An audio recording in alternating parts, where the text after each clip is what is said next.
আজকের ক্লাসে আমরা জানব টেবিলের অ্যাট্রিবিউট সমূহ। একটা টেবিলের মধ্যে কী কী অ্যাট্রিবিউট ইউজ হতে পারে, তোমার উদ্দীপকে কেমন টেবিলগুলো আসতে পারে।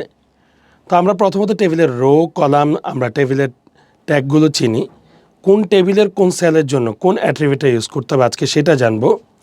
প্রথমত এখানে একটা টেবিল দেখা যাচ্ছে, এখানে দুইটা রো, এটা একটা রো, এটা আরেকটা রো। খেয়াল করে দেখো, এ নামক যে সেলটা আছে এই সেলটা দুইটা কলামকে একসাথে দখল করে রাখছে। এ এবং বি এর দাগটা উপরে উঠতে দেয় না, মানে মাঝখান থেকে পুরো একটা সেল দুইটা কলামকে একসাথে দখল করে রাখছে। তো যদি কোনো ডাটা এরকম একাধিক কলামকে দখল করে, এটা তিনটা কলাম হইতে পারে, চারটা হইতে পারে, সেটাকে অ্যাট্রিবিউট ইউজ করতে হবে। আমরা কলস্প্যান অ্যাট্রিবিউট দিয়ে প্রকাশ করবো। কি অ্যাট্রিবিউট? কলস্প্যান।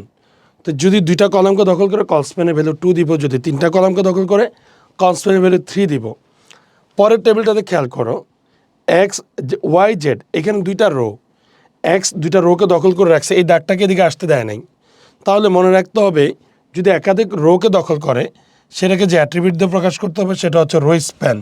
সেই অ্যাট্রিবিউটটার নাম হচ্ছে রো স্প্যান। রো স্প্যান ইকুয়ালটা আমরা কত দিলাম? 2 মিনস হচ্ছে দুইটা রোকে দখল করছে, যদি তিনটা রোকে দখল করতো 3। আচ্ছা, তাহলে আমরা পরের টেবিলটা দেখি।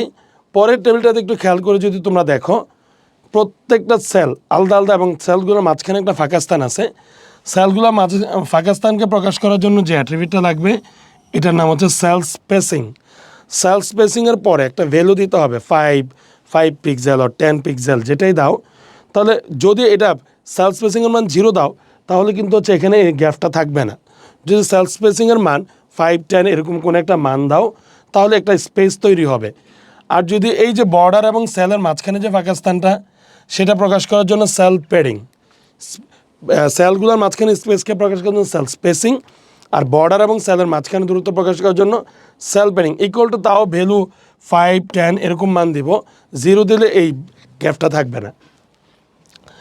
আরেকটা টেবিল দেখাচ্ছি, এখানে এই সেলটা একটু হাইটে লম্বা, রোল নেম নর্মালি আছে, কিন্তু এই সেলের এই জায়গাটা পুরোটা খালি।